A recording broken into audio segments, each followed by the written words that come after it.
And Mike, if you'd like to turn your videos on, you can, but given that it's a workshop, we're not doing any voting or anything like that, feel free to leave it off if that's more convenient for you.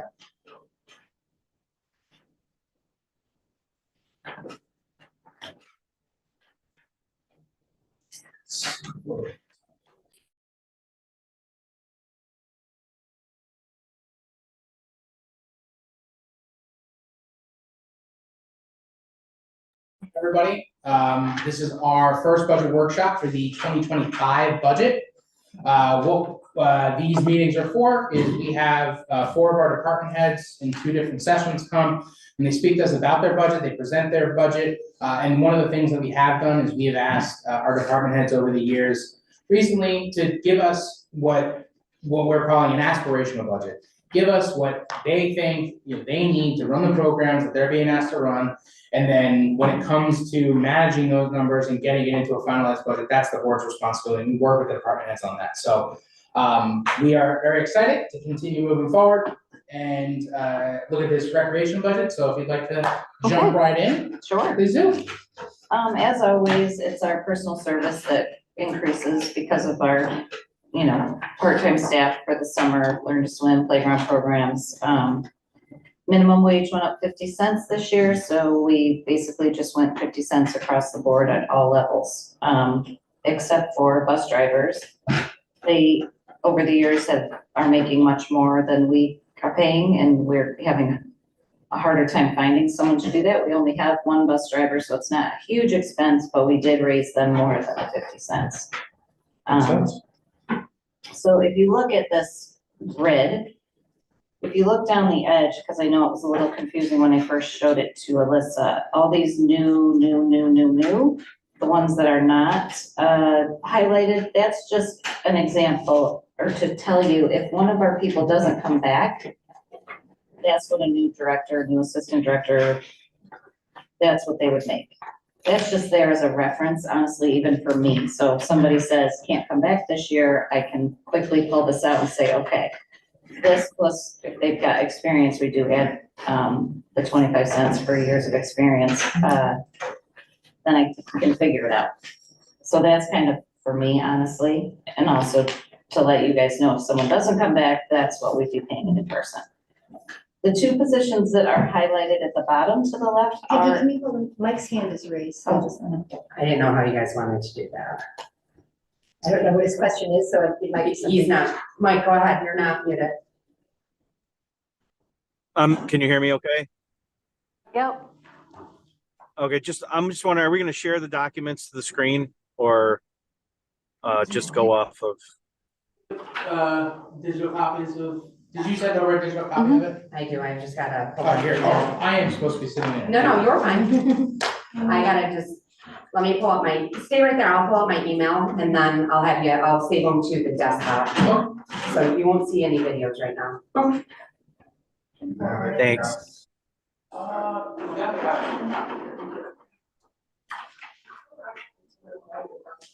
yeah.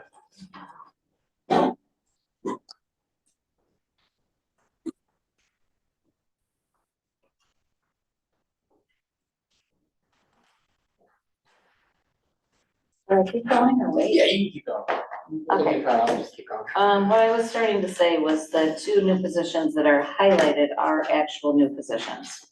So this past year, we decided to add a head guard.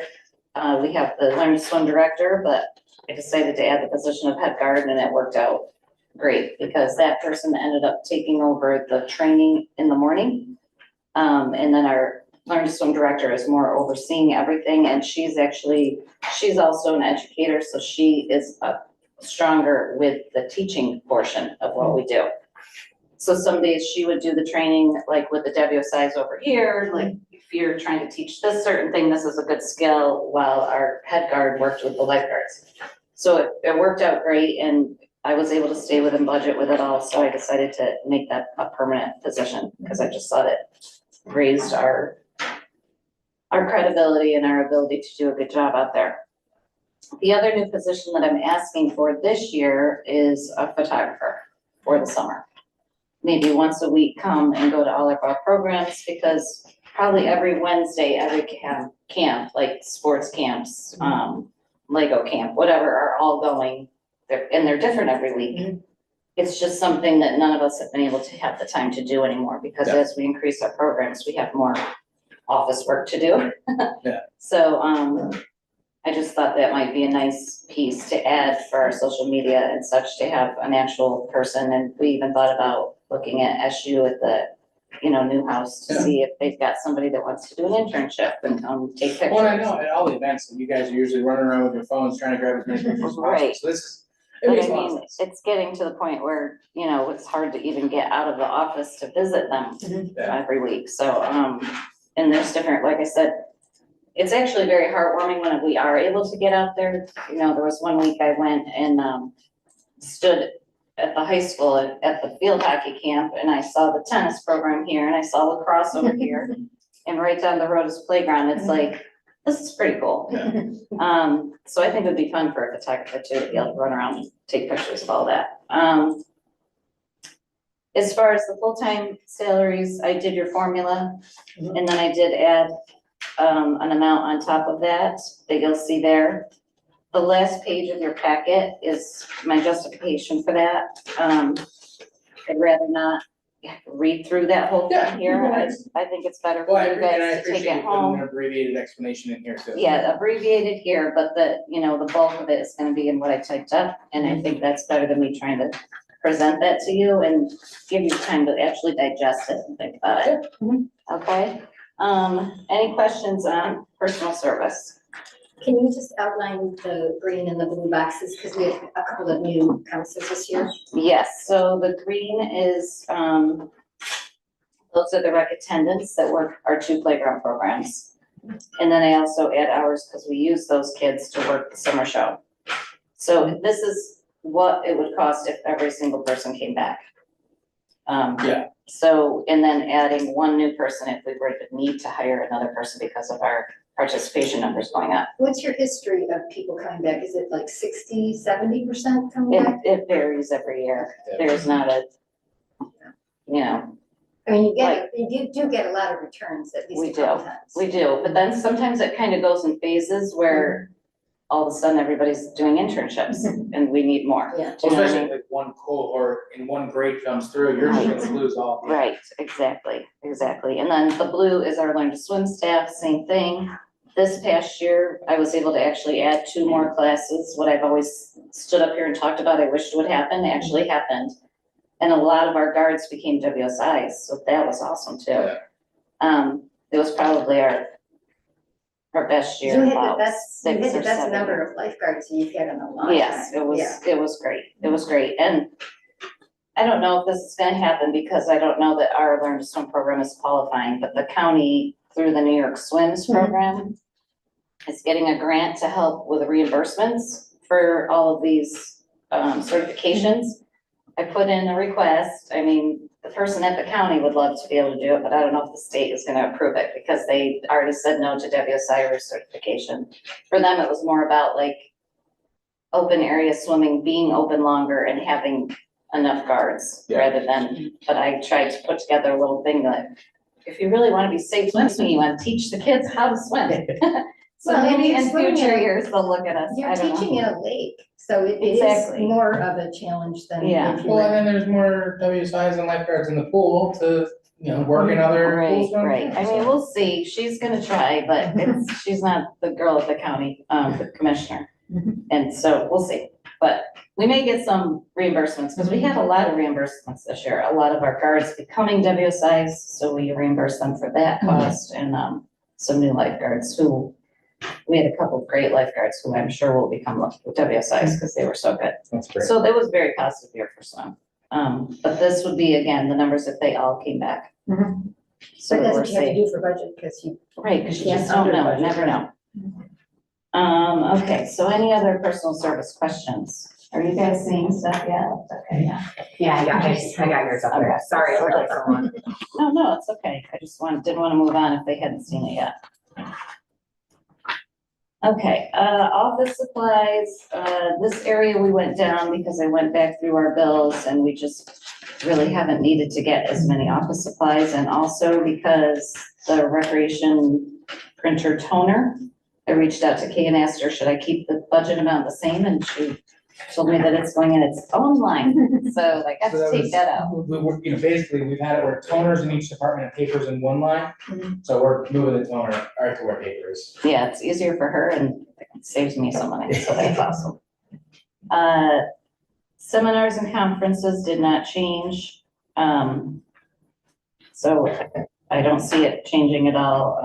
I think we'll have some left this year, but next year's in Orlando, which may be a little pricier than Atlanta this year, so I kept it the So when same. we've been talking about for these training, Mhm. and conference lines, making sure that if there's, even if there's like $500, not doing an encumbrance into the next year to Oh, help okay, cover additional that'd costs. be great. Yeah. Okay, cool. Association dues, I raised, because I looked at the past few years, I don't know yet what NRPA is gonna be, but it seems to go up a little bit each year. So I just added that $50 in case that happens. Direct us, We went down. yeah, I didn't point it out to her, but I reached out to our rep and said, what's it gonna cost? And she gave me that number, and I didn't say, oh, it went down, I just let it go. We'll take it. So, yeah. When does that happen?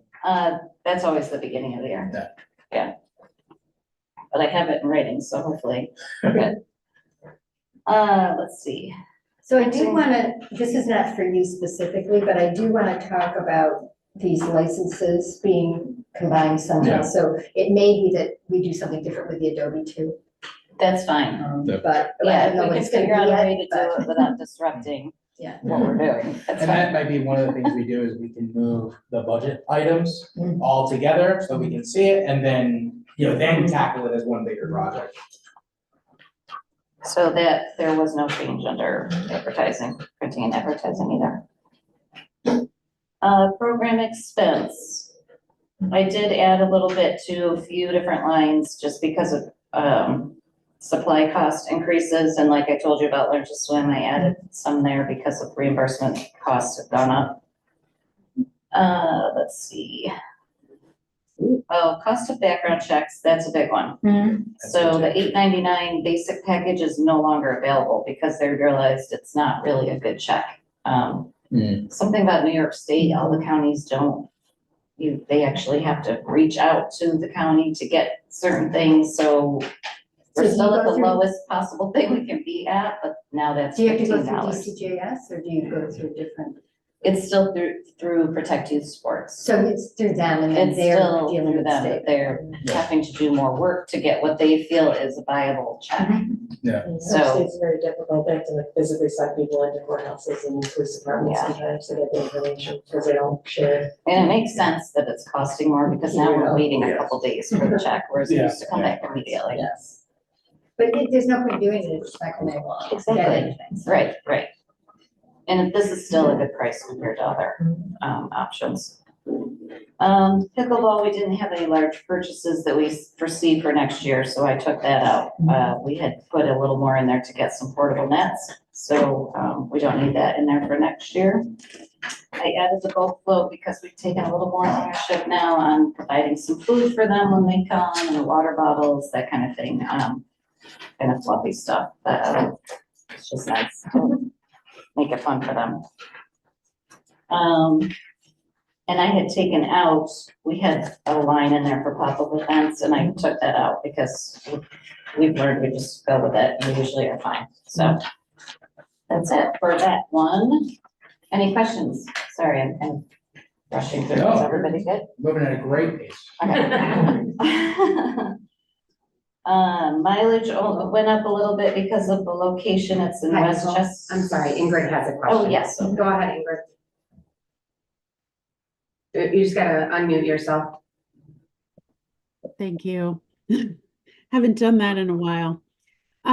Thanks, Peggy, for sharing all this info. So my question related to Earth Fest and the possibility of adding another person. Were you planning to add additional staff? Have you covered all of your staff already? And if not, yeah, we met with John and Alyssa yesterday. We're actually very excited and happy to take that on. The big thing we Okay, want great. to do is make sure that you guys are happy with what's happening and know that you still have, I know it's very close to a lot of your hearts. So I want you to feel included, and if you ever wanna come to our meetings, because, well, I don't wanna say too much yet, because we may involve another agency as well, but, you know, if we are able to do that, then you can come to a meeting. I think it will be a very smooth and it'll be fine. With the three of us working together. I think the three of us with our experience and already knowing we work well as a team is better than hiring someone new that then we have to train and. Gotcha. So you're gonna kind of lean on existing staff to Correct. put that together and make it part of your cycle. Correct. And we did Got it. discuss too, you know, this budget doesn't include material costs of Earth Fest. Right. That'll be something we kind of iron out until, you know, before we get to the final adoption. Got it. Great. Thanks, Peggy. Sure. And Mike, you had a question? I don't have a question. I just want to say that, yeah, I'm super excited for Rec to get involved with Earth Fest. Speaking only for myself, and I know some people who also went through it will chuckle, but the level of stress and trying to pull together right to the last minute was enormous. We pulled it off, but the way the expertise and the all of the things that you all do on a regular basis of being able to just pull the trigger and put together an event like this, it's a no-brainer. And I'll just, you know, say that I'm very thankful to you all that you accepted to take it on, because, you know, you didn't have to, and I hope you don't feel like you were obligated to, but I'm very appreciative of that. Oh, it's So great. thank you very much. And we have every confidence in your staff to be able to do it. Thank you. Appreciate that. Yeah, thank you. I think it's all gonna be great. It'll be Yeah. fine. Yeah. Okay. Anybody else? Good? All right. Where did we leave off? Mileage, I went up slightly because of where the conference is located. There have been times in the past where New York State Rec and Park Society will provide a bus that like comes through Buffalo, Rochester, Syracuse, and takes us all to Westchester. So if something like that happens, it'll go down immensely because they'll just ask each department to donate some money towards that bus. Yeah. But I can't count on that, so I didn't put it that way in the budget, but we are hoping to have Makes sense. left over there. The phone did not go down. As of right now, I'm still waiting to get the bills from our summer staff, so hopefully we'll get some there. I know we had some left over last year because some of them don't bother to put in their bills, but a few of them will, and I'm sure they're just waiting for their August bill to come. And that's it. So again, the biggest, you know, increase is always staffing for us. But they're also what drive our programs, so it's important. As far as revenue, I did not raise that. I kept it the same because we almost didn't reach it this year. I mean, we still have some more of the 3% stuff to come in, but our revenue was down a little bit. A few of the programs up a little bit at the others, but it worked out that we reached our goal, but I didn't want to raise that how close it was this year, so. That's it. Okay. Thank you. Oh, and this is just the way I used to list them all out in case the blocks were too small, you could read that whole thing. That's great. All right. Awesome. Thank you very much. Have a great day. Move on. All right, up. I will work on getting their budget up on the screen. And then I'll swap it. You go. I'm good. I'm good right now. I'm good. This is actually good for me to see what's happening. Yeah. Do you have this electronically too? I'm sorry? Do you have this one electronically? Yes, I'm just looking for it. I think I have all of them electronically. We're good. I'm just trying to get to them. Oh, no. This one, I don't have.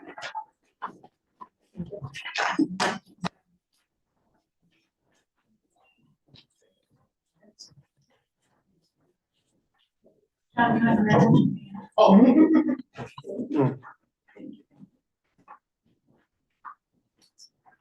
beat you to it. All set? So, Ann, we can't see you there. She's hiding. Okay, You ready? How are you? kick it off. Good. I know we've got some folks joining us virtually. For those who don't know me, my name is David Rothschild. I'm one of the town justices. So I wanted to thank you all for the opportunity to come in and talk about our budget. We saw the guidance from John saying, why don't you, if you had an employee making $50,000, we want you to add 1.5% plus $900. That's kind of the standard. Okay, that person would have about a 3.3% raise, is the way I calculate it. Yeah. And in an era where inflation is high and costs are certainly high as well, I think it's reasonable to assume that your expenses, in addition to salaries, would also go up by about 3.3%, right? Yeah. So in your example, I'm assuming you come in at 3.3% of a budget increase. Our budget requested increase is less than, it's 2.94%. I'm mindful of the need to conserve resources and save money when we can, so we're trying to cut some costs. So I'll begin talking about the actual salaries we're talking about for folks. Judge Boyd and I agreed that we wouldn't take the $900 and give that back to the town. We're gonna just take the 1.5%. So our salary is coming in at $39,548.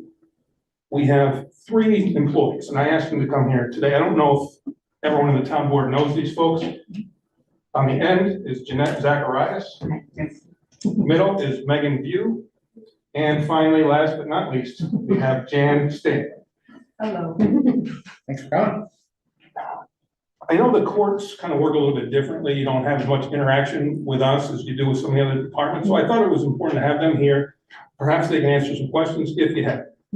Okay, these 3 are the unsung heroes of justice court. Judge Boyd and I come in once or twice a week. We handle the cases in court. We sign some papers. These 3 are the ones who handle all the angry phone calls, all the people coming down and frustrated. Nobody is happy to be in justice court. Not one person who goes in there is happy. Okay, so everybody's either ticked off, they got a traffic ticket, they're upset about an old surcharge, who knows what it is, but I can promise you, when they answer phone calls all day long, no one's happy. Okay, and they do a fantastic job. I think I told you last year, and I'll tell you again this year, these are the best court clerks in Onondaga County. And when I asked you to kind of adjust their salary last year, it was because one of my concerns is that somebody's gonna come in and poach. Okay, I want them to be paid in a manner that's commensurate with their experience and their abilities. Now, Jan and Jeanette have worked in the court system for over 25 years. Megan's been with us almost 10 years. For those of you who may not know, probably about 15 years ago or so, a previous court clerk in the town of Manlius stole about $200,000. It left the town in a terrible bind. I think the woman wound up going to state prison. She probably stole more than she was required to pay back. I have no doubt about that, but there's a serious level of trust that we have to have in these folks. I have no doubt that they will always do their job properly. I don't ever worry about one dime being missed. The other thing that kind of differentiates them from regular employees is they have obligations at night. They have to come in for court. Now, I know there's some folks who are employed by the town who might get extra pay on a per diem basis when they have those responsibilities. These ladies don't get that at all, okay? Probably, when I look at other court clerks' salaries, one of the places I started was Syracuse City Court. Now, it's not 100% an apples to apples comparison, but somebody who had anywhere near the amount of experience that these ladies do when they worked in city court full-time as a court clerk, they'd probably be making somewhere between $75,000 and $80,000. Okay, I know we can't match that. I'm not unrealistic. However, when you look at that and you think about their experience, most experienced court clerks in the county, and the fact that other court clerks are making more than them, we want to keep them happy. They deserve it. I'm asking you to increase their salaries, Jan and Jeanette, to $64,750. That's what I think is a fair number. That number fits within our budget. It gets us still below that 3% figure. I'd ask you to increase Megan's salary as well. Megan is working on an hourly basis. She gets no benefits whatsoever. I think kind of a somewhat mediocre raise up to 24, 25 keeps her in the ballpark of what's reasonable. Gives her a little bit of an increase. Again, we're incredibly lucky to have her. Perhaps at some point Megan winds up becoming a full-time court clerk, but she deserves it. And she deserves more than that, frankly, but I think that's a reasonable number under the circumstances. So how can I justify giving them these raises? There's a lot of reasons, and I don't want to take up too much of your time. But if you look at the packet, third page where it says JCAP grants, this is just one of that they've done in order to save us money. These are all grants that Jan, Jeanette, and Megan have obtained for us at absolutely no cost to the town. This is about $60,000 worth of inventory that we now have for new cameras, to new chairs, to courtroom construction. I can go through the entire list. That's just one of a number of things that they've been able to accomplish. So they're worth their weight in gold as far as I'm concerned. So how do we get to justify those rates? Well, Judge Boyd and I are giving back $900 a piece. We think we can cut down our security costs somewhat substantially. And I want to thank the board for giving us the raises last year for those folks. We were struggling to obtain qualified security personnel. We've got some good people. We've got sort of a reservoir of people that we can call upon, thanks to you folks increasing their hourly rate. We think we can save some money by better scheduling, using virtual court appearances. I think, as I've been a judge for a few years now, I'd like to think I'm a little bit more efficient, so courts, maybe it takes a little bit less time. So we can cut money from our security. We're also cutting money from, we're able to save a little bit on office supplies, as you can see. We're cutting out all seminars and conferences. Last year, we had reduced that down to $500. We don't need that at all. I think if anybody wants to attend a seminar or conference, do it on your own dime in terms of staying in a hotel. Most of this stuff, as you know, is available online anyway, so there really isn't a need for that. So that's where we're getting that money from. Let's see. We have also saved a little bit of money in terms of associations and dues. There's really, frankly, no benefit to us. Probably not a wise thing politically for me to say. There's no benefit to me being a member of the State Magistrates Association. None whatsoever. And the court clerks don't obtain a benefit from that either. We're paying money for something that doesn't benefit us. So why not cut that out? Try to save the town some money. So all in all, I think that the request of 2.94%, I don't know what the other departments are going to submit to you. I'd be surprised if anybody came in with a budget increase less than that. Does anyone have any questions for me or for our three fine court clerks? No, I do really appreciate you guys coming and the details you've given, because it really does help understand, for the board. I mean, I'm here fairly often, Sarah's here fairly often, but a lot of the councils don't get to come in and talk to everybody. Yeah. So it always helps when department heads come in and give us a little extra detail, so thank you very much. Absolutely, happy to do it. So I do have one question about Of course. the books and publications. My understanding, all the attorneys used to have the whole bookcase behind, but now none of that is really needs it anymore. But I know there's updates to things where you do have to have, so I'm just curious if that figure is not a huge amount of money, but do you actually still have to order things every year? Or there's a few books and publications that we do have to order. The vast majority of it, as you've kind of insinuated, it's online. Yeah. So we can really get all that stuff. There are some reference manuals and some things that it's very helpful to have that right in front of me, particularly when I'm on the bench and there's a question that comes up. But, I can tell you people in the state pay thousands and thousands of dollars for access to Lexis and Westlaw. We don't have those kind of resources. I can still tap into some of that stuff, but this is about as low as we can go with our. That's fine. I was just curious because I know it used to be that was a lot more. Sure. Because you had to have books, and I was just curious how that's evolving over time. Yeah, I think you're going to see this number to the extent that there's increases in publishing costs. That should really be the only increase that we're going to ask for in the future, I would think. Thank you. You're welcome. A word about revenue. I know last year when I was here, I wanted to make it abundantly clear, and I'll do it again now.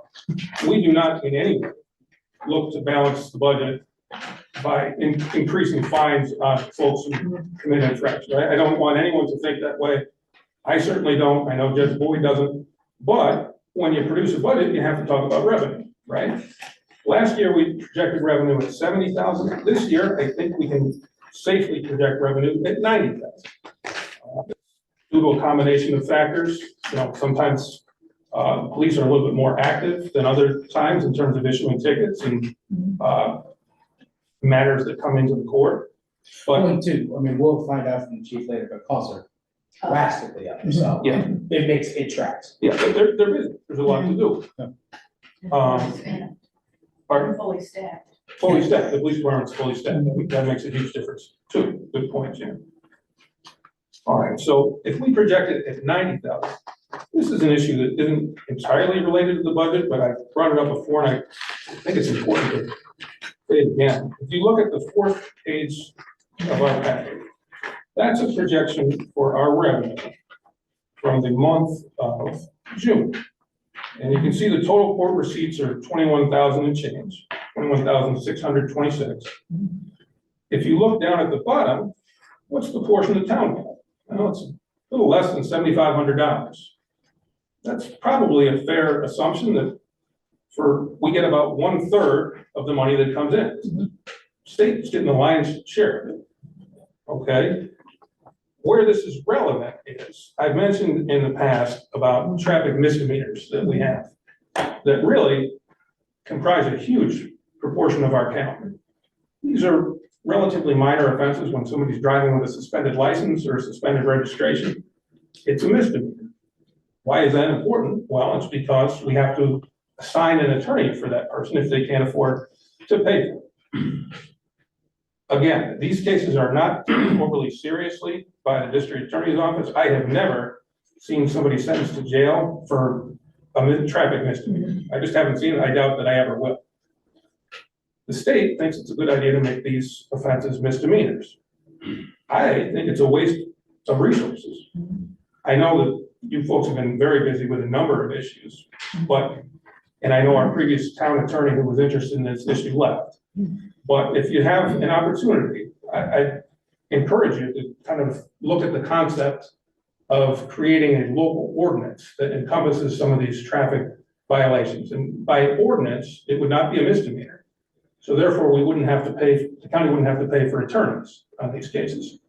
Wouldn't really save us money here. It would save the county money through the assigned counsel program. But revenue now, the local ordinance comes into the town. We don't have to share that money with the state. So again, I can't advise you as to the legality of that. To my knowledge, it hasn't been pursued. I know Mr. Frateschi was interested in pursuing it. His son is involved now.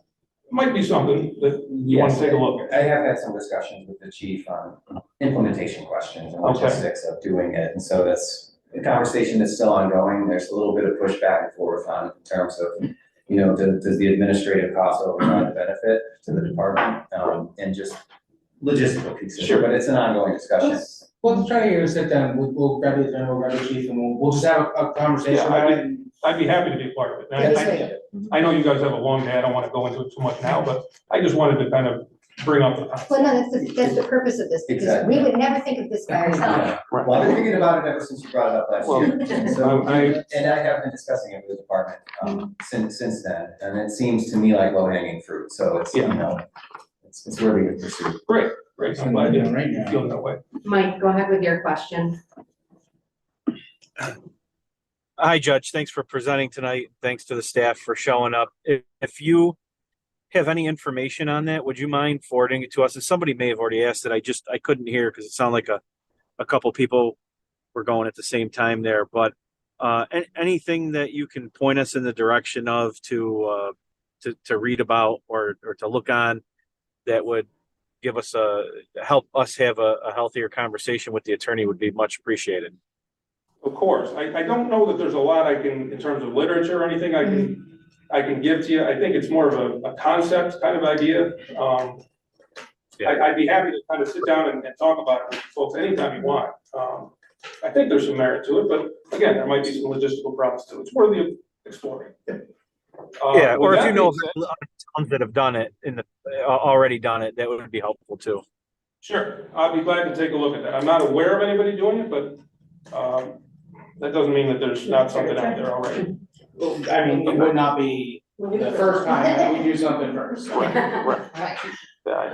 Thank you. Thank you. Anybody else have any questions for me or for our staff here?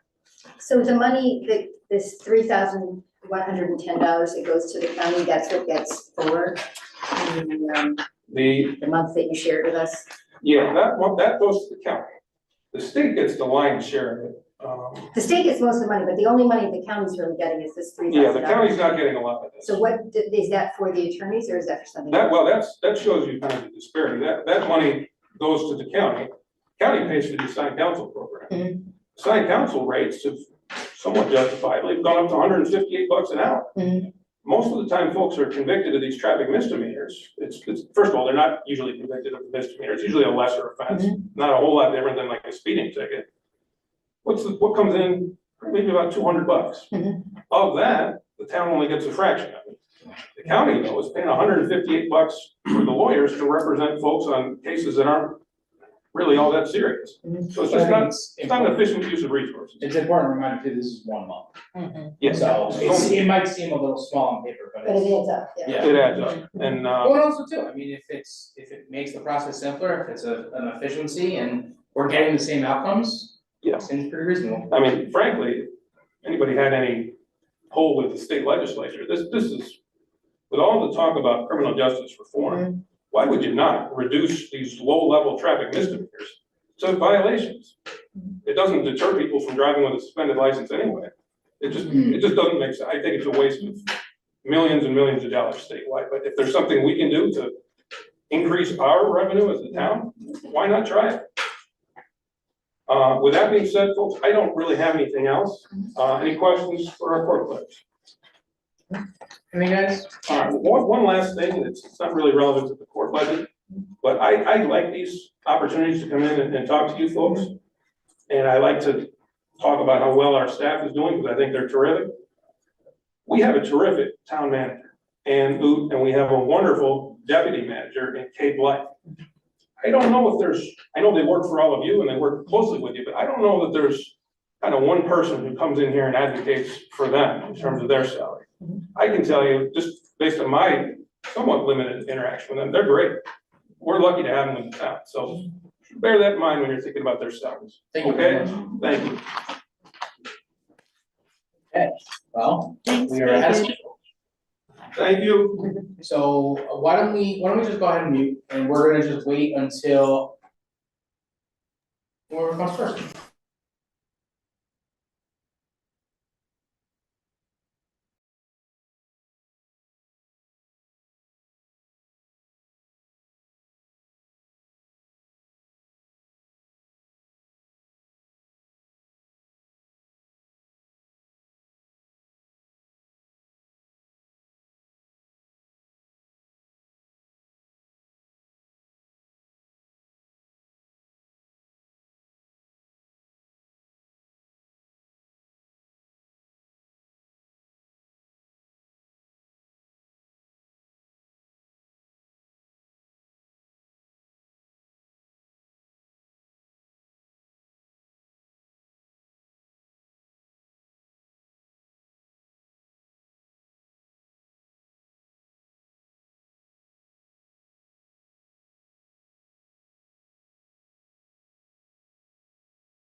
Okay, I'm good, no English.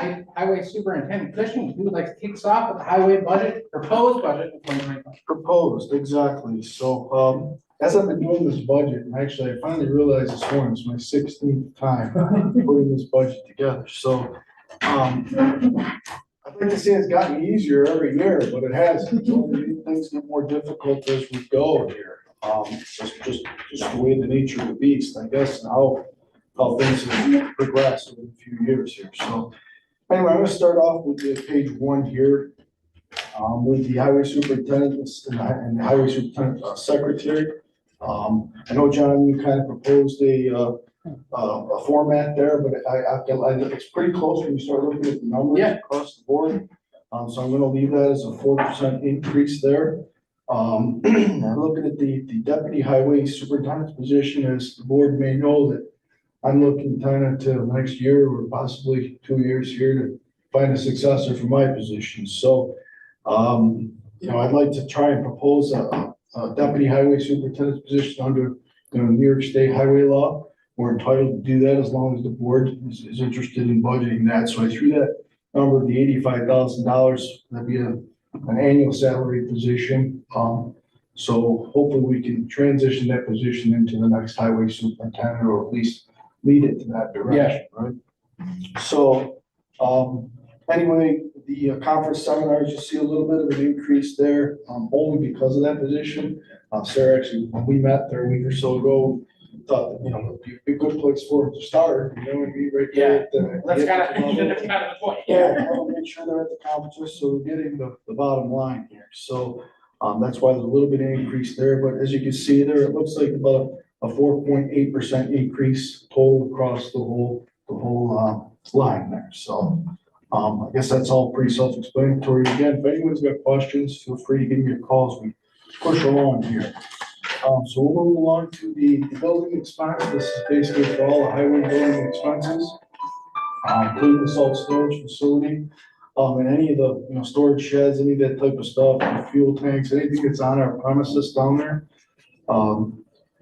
So basically what we've done the last couple of years is we've been trying to put for maintenance repair. Obviously, as you well know, it cost us quite a bit of money to put the cover on the self-storage shed, which was almost 20 years old at the time. So we thought it'd be best to just put some money away each year for that. So last year we started with the 5,000. So we're going to do that again this year. And the building repair and maintenance, as far as that would be for the cold storage facility that we're building. So we're going to be putting money into that. So we're also going to take $5,000 and put into that. We've been in that process for the last few years, the last 3 or 4, replacing the heater replacement units for those convect heating. So we're roughly running this about $5,000 a year, just maintenance and repair, and they're rusting out pretty bad. They're original from the building, so we're just kind of taking it in phases. So we're still continuing on that program with that 5,000 there. So anyway, under the info tech, you'll see we highlighted that a little bit. This is going to include that the GIS licensing fee. So we're going to have that's why you see the increase there. It looks like it's a pretty big increase. So you're between about $2,600 increase there just because of licensing fees for the GIS. But that also does our GPS systems that we've got in our vehicles, and all those vehicles, that covers all of that. And just as a reminder to everybody, the GIS is it's like kind of replacing PATS and the assessment and planning. Having highway able to plug into that is going to be a huge help. So just as a reminder where we're going in that direction. Yep. So this is the first time, actually, the rest of the stuff is fairly inexpensive increases. These are just basic increases. Our fire monitoring system, maybe you'll notice the increase there is about a 5%. That's through Davis Alma. We're adding, they take care of our water suppression system. So monitoring that and carbon dioxide, so that's all going up a little bit here this year. But the bigger one there would be that for Jerome, most of our fire extinguishers have expired or close to expiration. So we're looking at about $70 for fire extinguisher per extinguisher, between 15 and 20 of them we anticipated. So there's an increase there. Again, for janitorial supplies, it's pretty much all stayed the same. The maintenance contracts, so there's a little bit of an increase, but that's again, the Davis Homer, our Holland Welding suppliers, any that, the drones, anything that we use inside the shop, basically. So that really didn't go up a whole heck of a lot. We're looking at about a 6.24. But again, I think your biggest one is that the GIS licensing and the fire extinguishers, those kinds of things. So, but everything else pretty much stayed the same. So the next page here on page 4 basically kind of lays that out, what we just did there, just how we showed it. You can see that we've got the GPS, we got 21 GPS units on our vehicles that are there. You can see the internet costs for our basic internet there at the highway. You'll see our diagnostic software. So there's two different ones we use. One for the international trucks, that's $675. That's just an annual fee each year. We need to pay them basically for the use of their equipment. And the 800 is for all the vehicles, so we can read all the pickups, and you can actually read the police vehicles. Anything we need to read, we can still do that. So the GIS system is there for that $2,000 for a grand total of $97.50. So that just kind of shows you where we got to where we were in the previous page. So we're getting into the big weeds of it now here a little bit. And I know the board, at least the members that are sitting here right now, have all been through this with me. This is that process we've been working on with. We've had trucks ordered for 3 years here. We've done letters of intent, and it's going to get a little bit confusing here, but hopefully I can walk everyone through. So for the purpose of what we're talking about in this page, this is for the 2025 budget, where we've already done a letter of intent for that 12 truck, the cabin chassis, that's a 6-wheeler. We've done a letter of intent. We'll still come back obviously with a number. We're pretty solid with that number at this point. But that truck 9 and truck 10 are for 2 pickups. So again, that's without any winter equipment. Those are just 2 cabin chassis. And if you look at that truck 12, the 119, that's actually $7,000 difference in the truck we purchased last year. Same truck, same cabin chassis, it's gone up $7,000 in 1 year. You know what I mean? So, anyway, kind of going down the line there, we basically went up with 2% on the equipment repair and car repair, where obviously, everything breaks. In our world that we work in, we're in the worst weather in the world out there. You put salt on the road, we're the ones doing it. So that's why stuff goes down.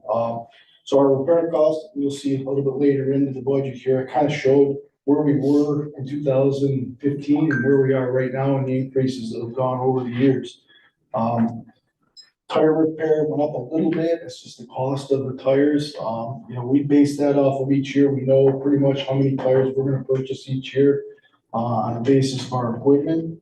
So overall there, again, you're looking at a total DA in machinery is about a 10% increase, across the, and a lot of it is just that one cabin chassis at $7,000 more. So, and again, that's without the winter equipment. That'll be in there when we get to the winter equipment side. So,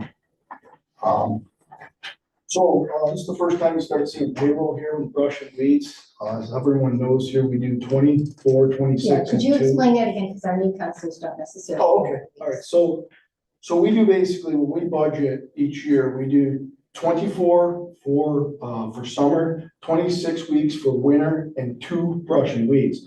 And sometimes the winter will go over into that brush and weeds payroll. But the brush and weeds payroll basically covers the Earth Day that we do each year. We're out there usually on Earth Day. So that kind of covers that overtime and that portion of the payroll. Also, again, a lot of times that will go right into the winter season. So we may take a week of winter right out of that sometimes. But also, that evens up the 52 weeks out of the year. So you're doing 26 in the summer. 26, 24, and 2. It gives you your total weeks of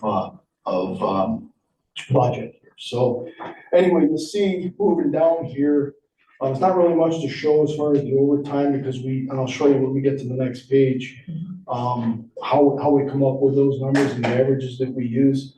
But anyway, you'll see the first time here fuel.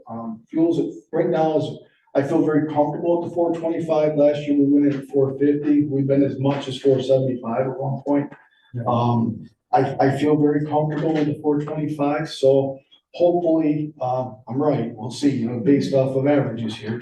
We'll try and stay with that number, and I kept that the same throughout the budget, for brush and weeds, for winter and for summer. So, again, the biggest one is the contractual services here. This is where we use this for the grinding of our brush pile and back behind our facility. We allow over residents to dump in, and also it's what we pick up on the roadsides and what we cut with Bartlett. And also it covers the work that we do with Bartlett. So any of the tree cutting, anything like that, all comes out of that contractual service here. So, question, we'll move along. I'll kind of show you how we came up with that. So you'll see here's the payroll, the 22 guys. You'll see that we're actually, we figured the overtime at the straight time, and then we did the overtime at 45.52 an hour as the average. We also put in there the overtime for Earth Day. Basically, you got 15 men at 5 hours of overtime, and that comes up with your grand total of 2,700 there. So that's added and figured in, but that's how we show how we came up with that overtime. Again, those are the hourly rates. Those guys are making the double time rates, but there's no double time in that 2-week period unless we had to work a Sunday for some reason. They're like the winter carried over. That's the only way you would do that. So, okay, we'll keep moving through here. So basically now we're getting into the winter portion of it, and the cost for winter. So again, as we go, you'll see I've got the highlighted. And I say, I want to, first of all, thank Monica for helping me out. She's doing a great job. We're putting this thing together with me. We've kind of got our colors changed up from what we used to do. So, but you'll see as that goes along with the next couple of pages, I'll kind of refer back to those. So anyway, this is the first time you see the straight time, the overtime, and double time for winter. And those are based off of averages, 10-year averages. And we're going to always use that higher average.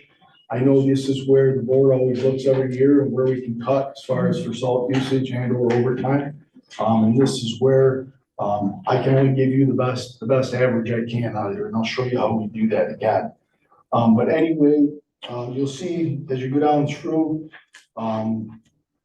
the material salt clearing, clear lane sand. Right now we're paying for regular straight salt this year is $50 a ton. This is off that county contract that we've been using for the last 10 years.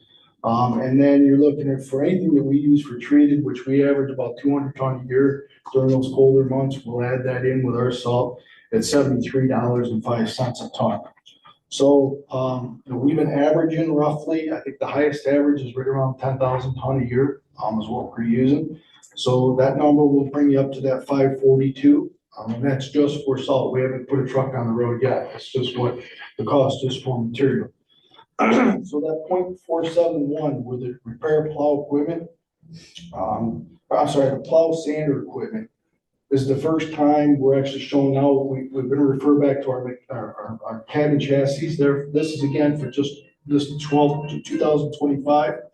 So the two plows that we put on those pickups, all the plow equipment, the sander, and the hydraulics for the new 6-wheeler, that 185 is for those 3 vehicles all put into that, but you can only do that on that winter side. So that's why we've always done that on the winter highway side. So so last year you can see we were at 140,000, we're at 185 this year. Again, none of that equipment's getting any cheaper year to year. Do you know what for the truck 12, what did we pay for the last time we updated? For the equipment, I can't tell you right off the top of my head, John. I can tell you this, what we did, and this is the circumstances we ran into. We were using a vendor, Viking Surveys. Again, these trucks have been ordered for 3 years. So I came back to the board at one point. If you remember, I came back and said, they're looking at 3 or 4 more years out before we're going to get, I'll get these trucks in 3 years, and then they're another year out getting equipment upfitted for these vehicles. Yeah. So we decided to go with a different vendor, closer vendor here. It cost us a little bit more money to do that, but we're going to get the trucks, instead of costing us on the repair side, we're going to get these trucks outfitted probably 8 months, 10 months, probably before we would if we stayed with the old vendor. Yeah. So it did cost us a little bit more for the sander equipment and plow equipment. It's the same equipment, what we're using now, I mean, same brand of what we're using, which in my opinion, and I've said this for years, you know, you keep everything standardized, so when one breaks, you've got parts for that there, right? So you can still have, you're not buying 15 different types of parts and those types of things, so we're keeping things standardized there. Again, with the tire deck, that stayed about the same, so I think there's a little bit of there's a 3.94% increase across that whole line, our whole winter line, so ultimately, I think it's fair, it's about as good as you're gonna see me get this budget for winter. So we'll kind of move along and show you how we got to those numbers a little bit better. So here's your worksheet for your personnel. And you'll see we're in the pink there, we came up with that 8.53 hours of overtime. And that's based off of the 22 guys. And if you kind of sneak to the next page, it shows you how the graph shows. We came up with that 8.53 because that's the most, you know, the highest number in that 5-year period. So I put the highest number in for the overtime, because if we put the lower number in, we work a lot more, obviously, we're gonna be in trouble, we just won't have the funding for it. So that shows how we did that in the pink. In the next page, we'll also show the double time. We went off of that 5-year average and we just used the higher number, and we took the amount of Sundays allowable. We took about half of those in the holidays, half the holidays, potential of us working. And it came up basically with that 1.52 hours per week of double time. Again, that number could get blown out of the water if we worked every Sunday or every holiday this year.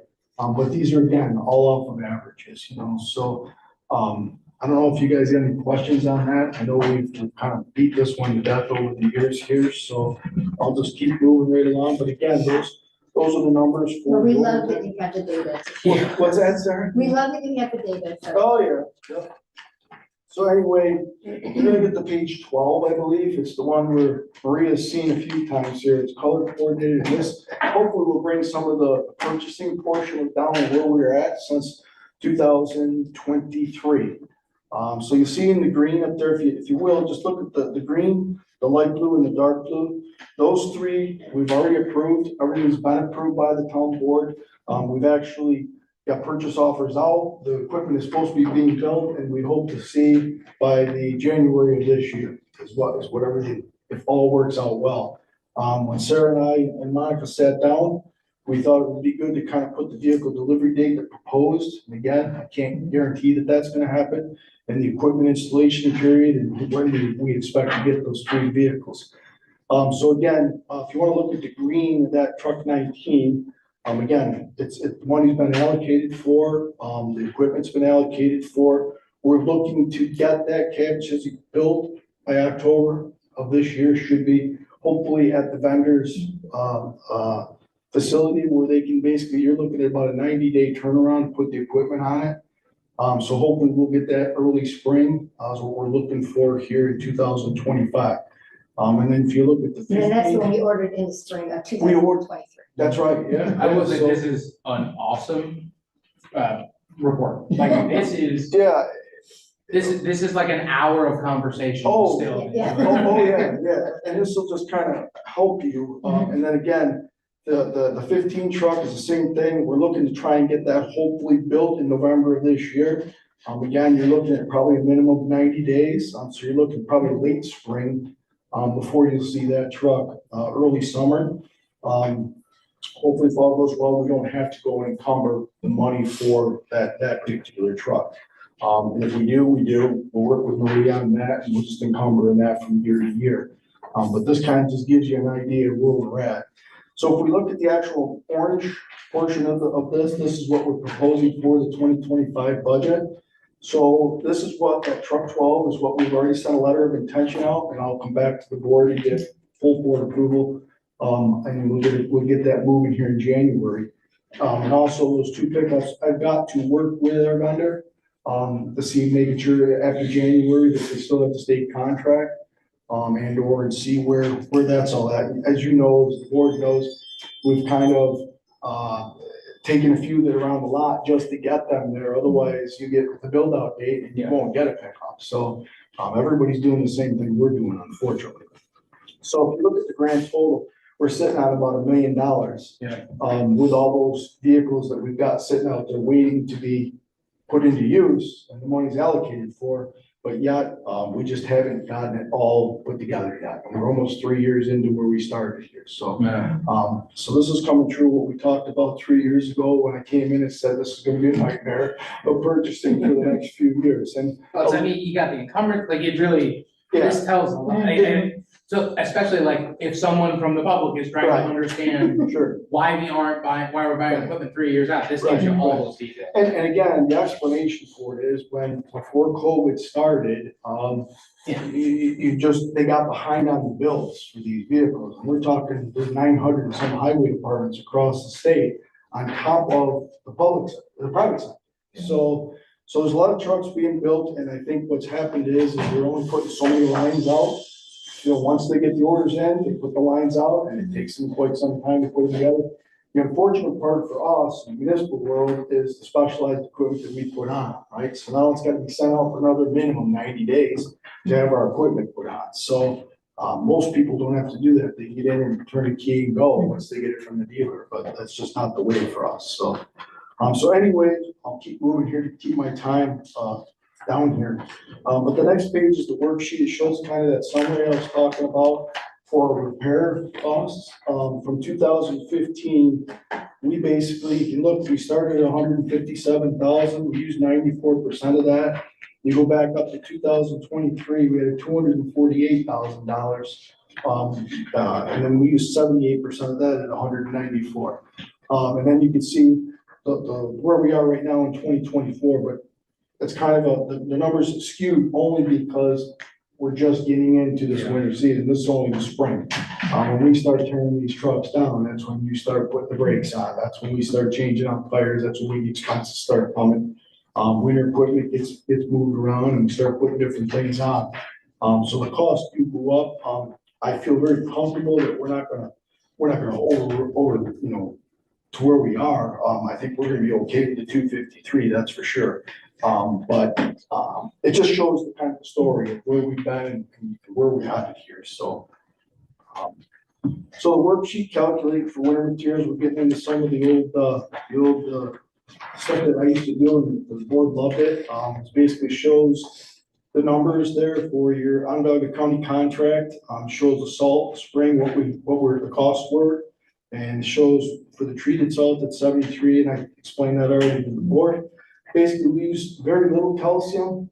Matter of fact, probably in the last 2 years, we've used less than what we budgeted for, but not a lot, right? It's just, when you get those cold January, February days that you need to get that temperature down, and hold the roads is when we use it. Again, for plow stakes, that's your markers, it marks the roadsides, and then your snow fence, 542. So you're looking at $5 just in materials alone. So the next page just kind of shows our graphs over the years. I cut these and I'm going to continue to keep them. I'll hand them down to the next guy because he showed that picture. It just shows the amount of salt usage over the last, 6 years is the average. We've done the salt usage per year. You'll see how it's come down. Don't let it fool you. I've seen it over the last 20, about 30 years now. It goes up and down, right? So, and again, it kind of skewed there 23 and 24 because the fall is not been put in there yet. So, the average salt cost per ton, same thing. The data shows there. Way back in 2005, we were paying $31 a ton, and we're paying $50 a ton now. So before you leave that. Yep. I just think, just for a minute, to share the distribution of the salt, the computer. Yeah, so everything we do, probably the last 10 years, we've changed everything over to automated. Everything. I can tell you exactly which truck. I can tell you, first of all, with GPS system, how fast that truck goes down the road. I can tell you how many miles that puts on each year. I can tell you how many times they've been around. I can also tell you how much material that particular truck has put down on that route each year. We've gotten it down, dialed in really good to where we know how much tonnage we're putting down. When I first came here, there was none of that. We used to flip a handle, the gate of the tailgate of the truck was open that far, and you put it down until the truck was empty, and then you came back and got more. So I can tell you on average, we probably you know, most of those trucks are coming back with quarter to a half left on them after going around probably one trip and maybe 1.5 trips, depending on, and every event's different. People don't realize that we don't go out there and bombard every salt event. If it's gonna keep snowing, it's kind of useless for us to throw a lot of material on it. You know, we do enough to keep people moving. And then when the event is over, we'll go back and we'll hit them hard and then we get them cleaned off. So, you know, it's not, there's not a huge, there's a lot more science to it, I guess, this day and age than what there was before. You know, so we do use all automated systems now. Every one of our trucks are all fitted with them. We are leaning towards, using some of the pre-wetting, not per se on the roads, but it's actually pre-wetting the salt, which again, you can add your calcium products or you can add your lower colder products to bring you down during the year. So again, we have that availability. We've purchased the last few trucks with the saddle tanks, and the ability to do that. I have not gone fully over to it because there is a huge expense to doing that. So if you do it as you get the trucks, it's gonna be a lot less expense doing it that way than it would be to bombard everything and then buy a tank system. And we're right now, what we do use, we do get from the village of Fayetteville. We bring them the salt, they share service with us and basically make us the brine, and we keep and use the brine. So there's no cost per se, other than what it is for us to move the stuff back and forth between there and our shop. So, so anyway, I'll continue on. There is no debt services at this point, so we're still good there. We don't have any debt services for the highway department. I guess we're getting into the DB, the 5110, which is our summer budget. And I'll explain basically the difference between the DA and the DB. Anything that we do summer-wise is everything outside of the villages. So all of our blacktop work, anything we do is going to be outside. This money will be used for outside the village. So it has to be within the town, and that basically is all of our summer. So that's the difference between DA and DB. And as you guys know, I can't take money from one budget and move to another, from DA to DB. That has to be used out of either one of those budgets. So, I guess there's no questions on that. I think everybody pretty much understands that. So again, I do put in for a little bit of overtime for summer. It's very little, only because what do we use it for? Flood situations, trees come down, those types of things. So it's very little in the overtime, for summer. Our contractual and milling and crack seal looks like it went up about 3%. As you guys know, I use that. That's for, working with, our milling subcontractor comes in and mills with us. Any of the Midlands, the Sioux Coats, anybody we subcontract, the Rosellis of the world, anybody that's on those county contracts that I sub work out to, that's where that's gonna come from. So you'll see a little bit of an increase here on the signage. You know, John, we purchased those automated signs this year. So we have the licensing fee for those. Now, just so everyone knows, the police, we have met with those individuals there that are working with Monica and myself. I'm still the administrator of those, but they're able to have access to those, the information from those signs. And I know I've sent a couple of reports. If anybody wants those reports, I'm more than happy to send them to the board. We're gonna do another one here after school's in session for a couple of weeks, to see the difference between what was before and what's after, you know, speeds wise. People will be surprised. It's not as much speeding as you think in some of the subdivisions. Well, especially now too, just, you know, I was talking to the chief earlier today, and now that they're, you know, people are seeing cops in the school zones and, you know, we do a lot of enforcement. We are gonna start to see an uptick of people saying, hey, I've got people cutting through my neighborhood, because this is an actual time where you're gonna see that. But on average, this will help show some of that, because that's some of the places we're putting these are in those cut through areas. The development and subdivisions, the people that live in those are complaining about that. So it'll be interesting to see, you know, this year where we are with that. But anyway, that's a bit of an increase there. The diesel, obviously, there's a decrease, and I went to 425. That asphalt releasing agent, you see, that looks like a high percentage there. It's about $500 more than it was last year. That's a soy-based product that we have to use. The days of using diesel fuel and spraying the back of these trucks down for releasing agents are so well long gone that we don't even think about doing that kind of stuff. So we're gonna pay what we have to pay to have that soybean base. It works for us. It's a great product. And there's not many of them out there that do it, so. And again, it's a contract, you know, we buy everything off a contract for the most part here, so. So the road, repair, the line 475 is our line. When I say ours, we use that when we pave. We're still very lucky that we have our own paver, we have our own roller, we still do our own paving in the town of Manlius. We're one of the very few with 19 that do it still. I know, we did Alyssa's neighborhood this year, it came out real well, so. It's very nice. But again, you know, I'll put my paving crews against anybody's contract crews out there any day, so. The road paint, there is no real, the reason why you're seeing the increase there last year, the previous guy used to do my paint for me retired. And so I was a little uneasy on putting the new guys in it, that are running that equipment now, so I didn't buy as much. I knew there was gonna be a curve there to learn. So we didn't buy as much last year. I'm gonna go back to where I was, previous to that. So that's why you'll see the $2,000 increase there, $2,600 increase. So normally we didn't buy that last year, but we're going to this year.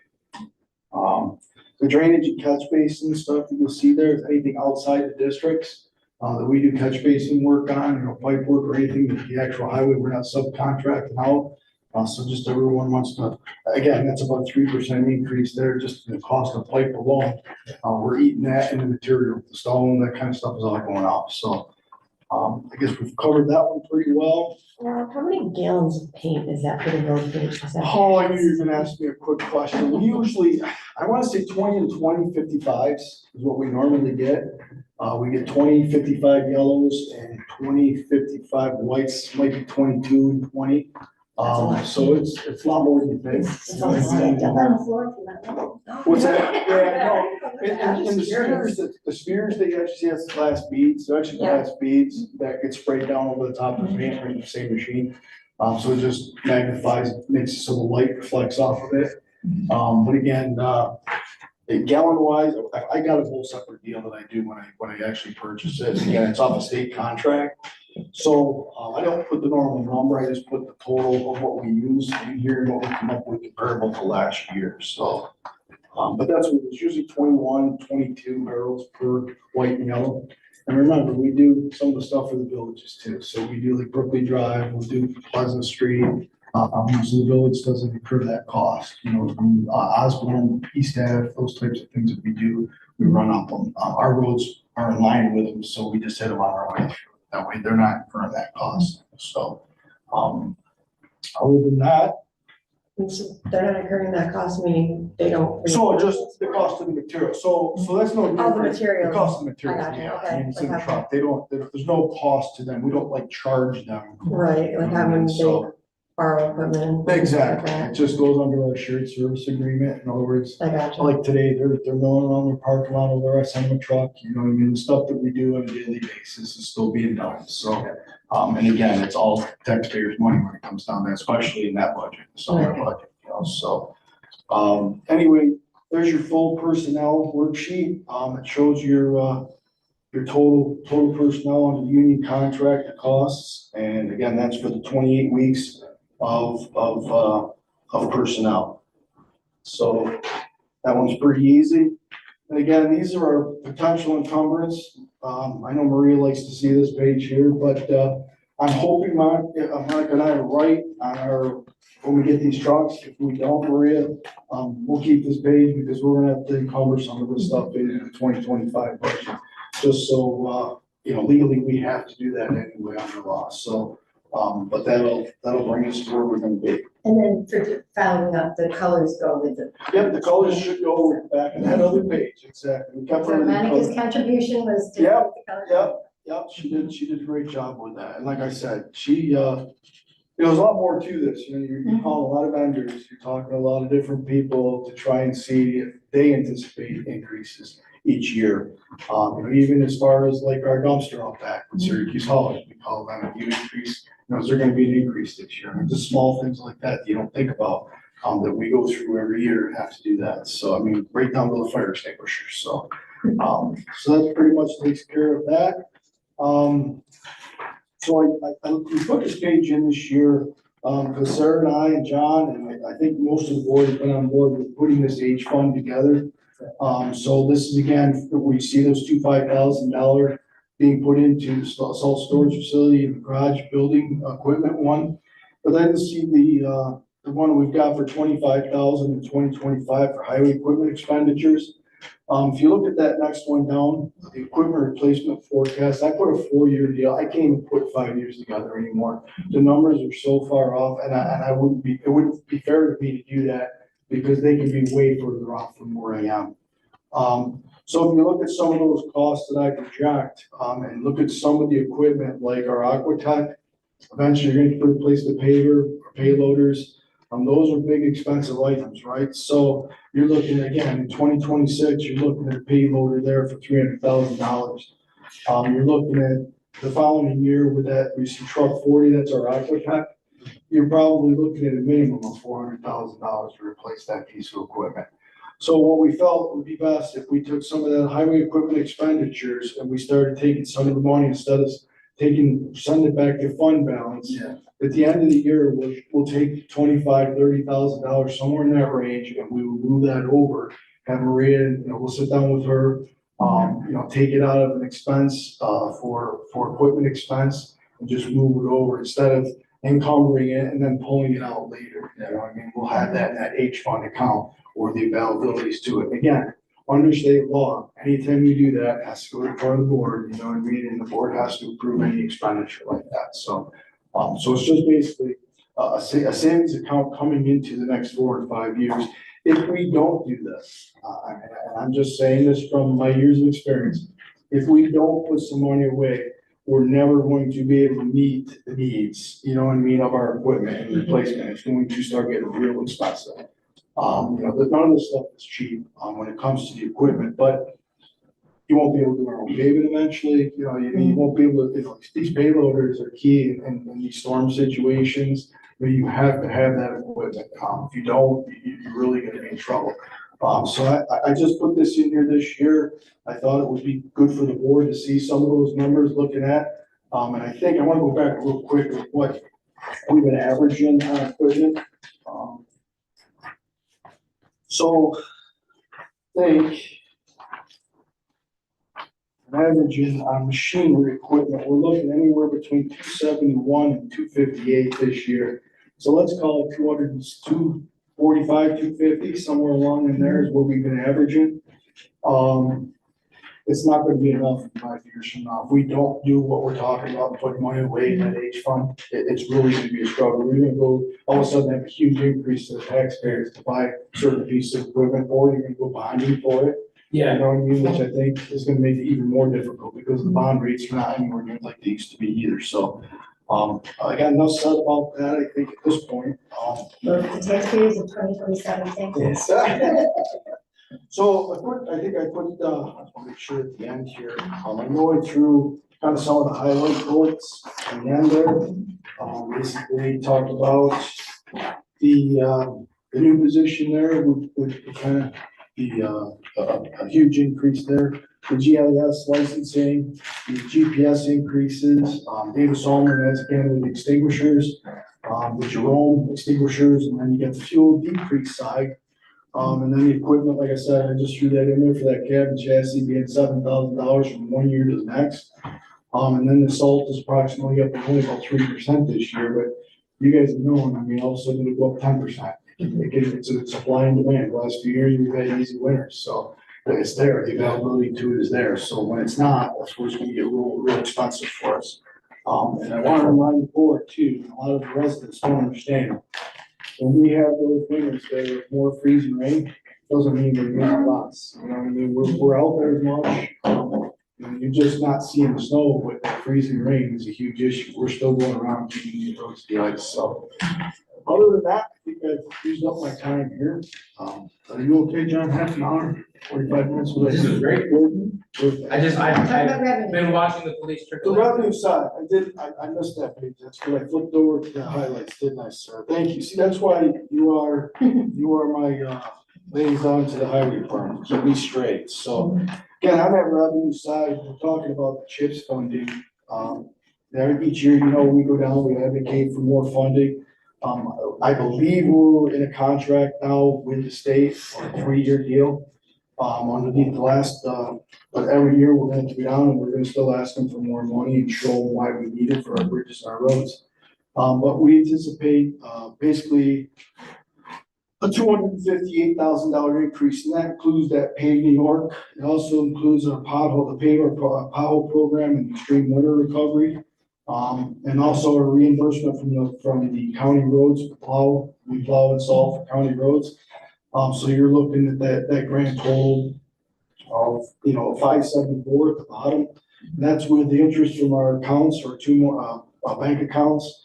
Also, we're looking at selling 2 vehicles there. One of them is our gang truck and one of them is an old 6-wheeler. We anticipate about $20,000, possibly $40,000 for the one. Again, that's gonna go to auction, so auctions only in the top, what those are gonna be. But I do anticipate pay about a $574,000 size, so. Okay. It was fairly simple. Yeah. At least that one was, so.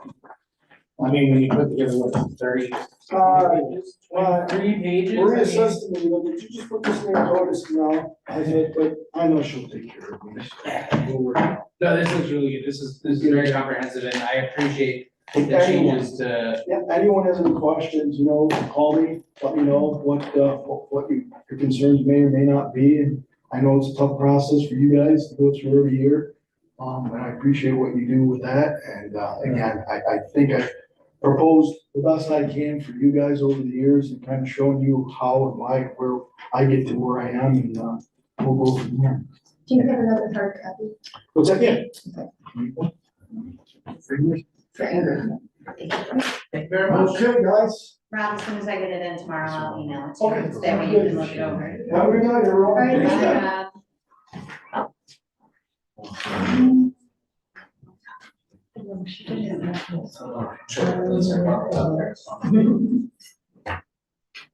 They weren't interested in the highway department?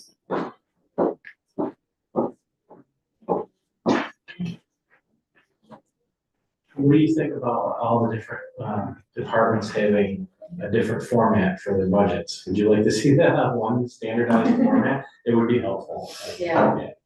I mean, they're all beautiful, well put together, they're just all different, so you can't like, But in the end, they all have to go. The one with the court is the preferable one because that's printed right out from Encode, but highway, That's my least favorite.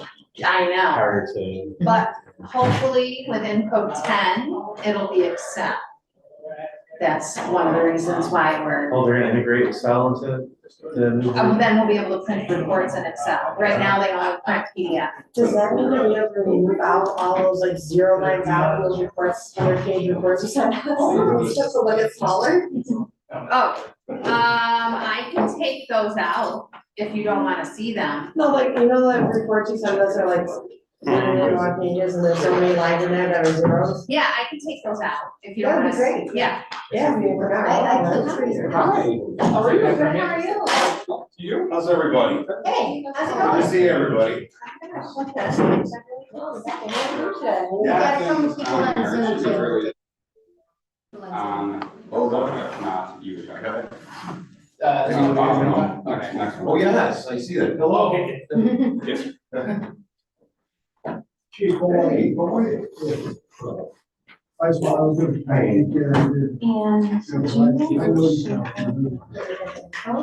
No, nobody else. She has not yet, because I think she's trying to find out how the process goes. Okay. So we know, like, if there's numbers we have. She's not super, she didn't seem super confident how easy it was to amend it. So I think she's waiting to kind of hear from how this goes with feedback. And then if we're close, it's good to be answered. Mine would be, He's an honest but she man. wasn't sure how easy it would be to keep everything. And she was gone for majority of last week. Okay. And I was gone all last week, so. So do you want me to enter them? Oh, I just asked. Yeah. There they are. Do you want me to enter it in and then she's make the changes? So I guess the other question is how specific you want that. So she wasn't sure if we wanted just main categories or if you need line by line. And I'm not super familiar with this, so I guess it's a whole. So this is an example of course, and it's one of every. So can I Well, just it see is, for, so, yeah, like right here, this is officer wise, it doesn't say like contact number. Like, so are you good with us doing, because you can put any notes in addition, so if you do wanna do it by like, and if you wanna break it down precise, we can. okay, but what? No, it's okay, I don't need one. But with these categories here, could we do them by Yeah. category and Yeah. not line by line? Like that would work, right, 400 in code? Yeah, so In 400, 401, 402, are you comfortable with going back? Versus under vehicle repair having. Yeah. So this would be whatever, you know, your main code down 400, this would be the, so yeah. So we can start with just that, just Yes. these. And that's probably a Yes. great way to do it, is you throw it all in, and then you Correct. subtract out of that overall, Right. as you start to add the Right. details. Well, that was what we did, is she had tested all the way, like, that's right, and you got that, so if we were able to keep the broader ones. just like- Yeah. I will print this out. Yeah, yeah, yeah. And email it to them. Does he share it from like his data? So we did not, we only have Yes. this, so I will ask her to do the broad entries, which will probably be quick for her, Okay, because it's not, it's not much. and do you have revenue on here? We do not have revenue, Okay. but I am doing our big sheet. Tell me what it is. Yeah, it's because it's already got some like as I came. Oh, It's like, They're like, you know, yeah, right. so we've got something to work on, Right. but there, as we get closer and closer, we'll be able to dig in. Okay, and when, if she's gonna be doing the revenue line, she just has to input them as negative numbers. Okay. But the revenue is opposite from the expense. Revenues as negative or Mhm. offense. I do have them. In general process. So I did, ask them to provide a abbreviated version of the budget. This is the, in every measure possible, the biggest part of our budget, and given that we're wrapping up around 6, we've got high levels, we're gonna get a good presentation, but then as we get closer and closer, we'll be able to dig into those line by line details. Kind of like how we did last year, we went back and forth and said, hey, you know, this is what we've asked for, we've asked you to come down to this, and then we kind of let the professionals figure out where they're gonna cut and meet those goals, but, so hopefully, we'll get a good idea on where the police budget's heading, and if you guys wanna kick us off. I'll just start off. Thanks, everyone. I appreciate the opportunity to come here. I think everybody knows our team, but just to make sure, you know, our captain of our administrative division, Jeff Slater, our captain of operations division, Tina Stanton, and our assistant operations division commander, Greg Snyder, and I'm Jason Caselli, and I'm the chief of police. And we appreciate being able to come here and have a conversation and give you a quick roll of what's happening, and then we look forward to the continued conversations as you go through the process. And I know it's not an easy one. Thank you, William, our liaison, getting involved early on and giving us guidance and working with us. We appreciate that very much.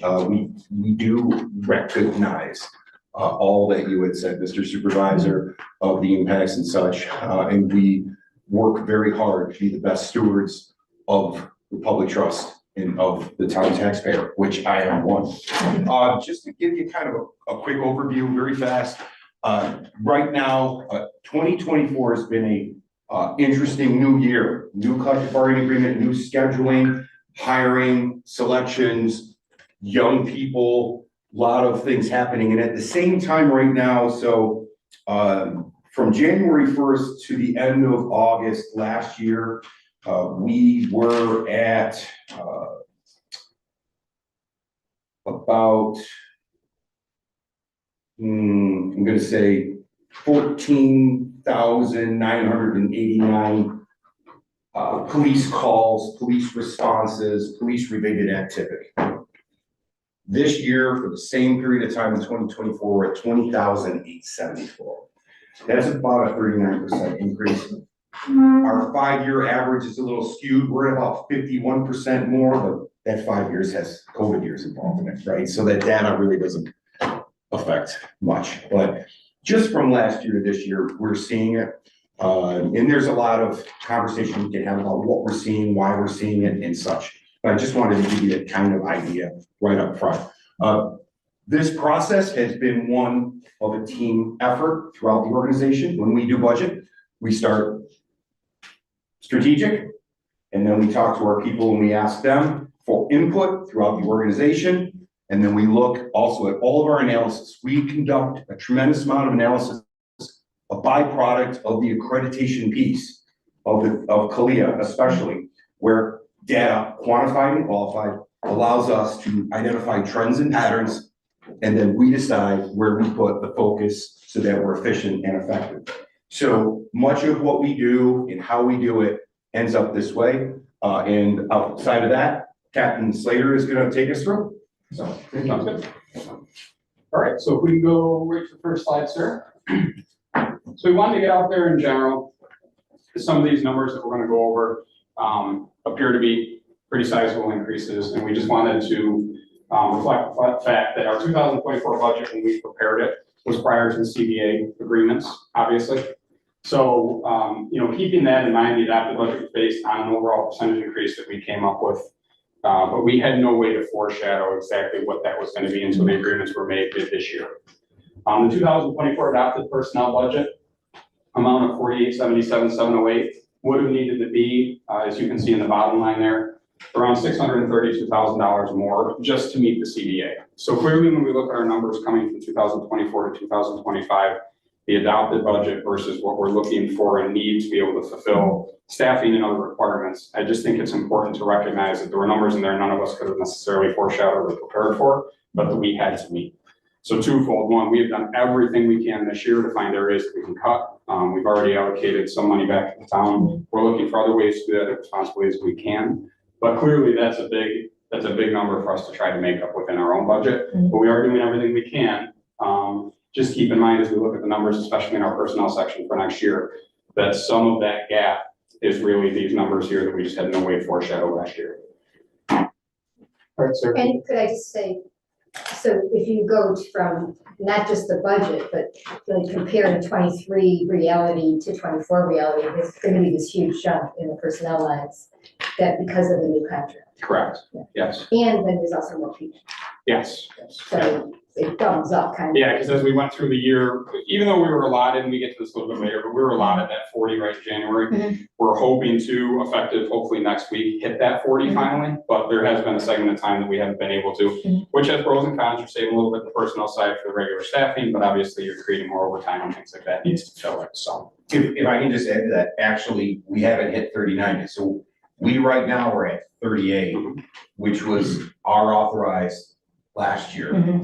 But we're going to be hiring a young man that starts the academy on Monday.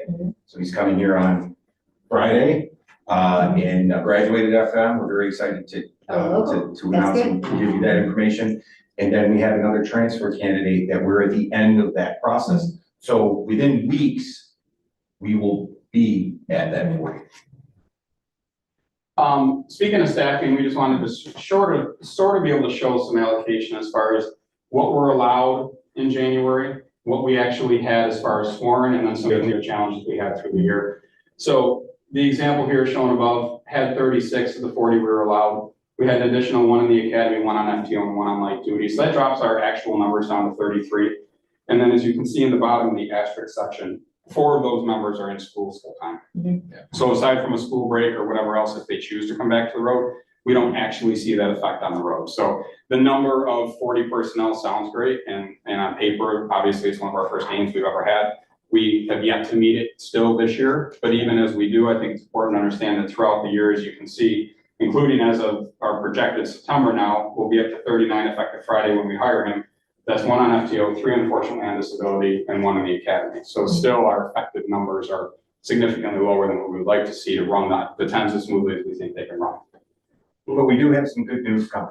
This is one thing I want to comment on. Yeah, go ahead. So just because this is directly correlated to 2 things I was heavily involved with, which was the staffing allocation study, and then also back when I was still a sergeant, the actual proposal to go to 10s in the first place. And this was really the thought process, because when you look at this and you see it really in front of you, we're never at 38. Right. Ever. So, and that's where their 38 number was about what we found is our effective staffing for running the police department, but only if we actually hit 38. And this is a great depiction of that. We're finally, with the 40, getting close to being able to have 38 effective staff. I think we're gonna get there very soon, especially if we're allowed to continue to grow just a little bit. We're gonna be in the perfect spot to be able to account for this, and that has some long-term gains. I think we'll go into some more details later, a little about the effects on overtime and hours, things like that, but we are seeing some of what came out of the 10 proposal as far as reductions in overtime. We've seen that without fully getting to the staffing number that we plan to hit, that should, compound on that and really return that so that we're getting out of the era of policing where our officers need to be excessively overworked and turning in hundreds and hundreds of hours of overtime. It's not appropriate for policing anymore in 2024, and this is how we get there. You get a healthier staff, a more effective staff, because they're getting sleep, they're not overworked, and frankly, you and taxpayers are paying less money for overtime when it should just be going to regular salary, so it's more predictable that way too. Could I just comment on the disability? Are these the same people who've been disabled for a long time, or do you have multiple injuries? No, this is a one individual that has been out for a while, in a non-work related illness. The other two are non-work related injuries with planned return dates. One just happened this weekend, and another one, we're waiting for the clearance, which would be another month. And I'd just like to add with these numbers, our calls for service are going up. We can see that. And with the added numbers, the added bodies, it's important. It's important for the people of the town, our community, and it's important for the officers. So seeing this and being able to get to that number is only going to benefit everybody in the long run. So our overall personnel section, I wanted to sort of depict this and separate it out. The blue section up top is salaries to CYROs and SPOs. That's all money that is reimbursed through the schools, obviously. So as we look at this, the overall number of the 4.7 million, 17% of that is reimbursed directly through the billing to the schools and the SPOs. So I wanted to just be able to point out that fact that of the large number, almost 20% of that is money that does come back to the town through those extra services that we provide the community. This is our overtime. We were happy to see this when we looked even at 2022 numbers, which I thought about including, but 2022 was an off year for several reasons. So we just went with last year versus this year, year to date. The red is current this year, blue is last year. Our road overtime, actual patrol guys, has gone down by almost 1,000 hours of overtime. So a lot of that is to credit with the increased staffing that, though it didn't completely balance out the way we wanted to, some of the holes that we had weren't as impacted as they would have been before, the 10-hour schedule. And also we've been very, very mindful this year of that overtime. We've been far more critical of it than we ever have been before. Not that we were ever lazy with it before, but we definitely with the 10s have some overlap and things and shifts that we've been able to take care of a lot of the end of shift overtime that used to occur. And that's where we focused a lot of our efforts and energy to figure out how we can stop those, because that was one of our main overtime expenditures was end of shifts, that we've been able to make a lot of that go away through that overlap and coverage. We've been using creative ways based on new opportunities through the scheduling to be able to chip away. But I have to also tell you that, our command staff, our members that are sitting right here, we're also working nights, we're coming in on weekends, we're doing double duty. But we don't do it just for saving overtime. We're doing it for leadership purposes. We have a young force that needs supervision and it needs leadership. So we're doing that on a regular basis. CYRO overtime, you can see in there, has gone up almost 200 hours. With and SPOs has gone up significantly too. That's, in my opinion, great. The schools are seeing the need for them. They're using the officers more and more for school events, which is really what they want. And as I've said to all of them, so long as you're willing to pay us back, we will pay the overtime for them to be there because you're paying for it in the long run.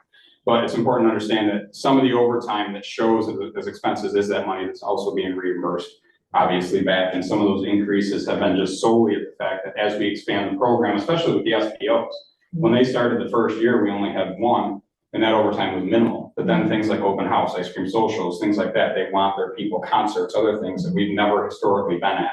So that has been a sizable increase in our overall overtime payout.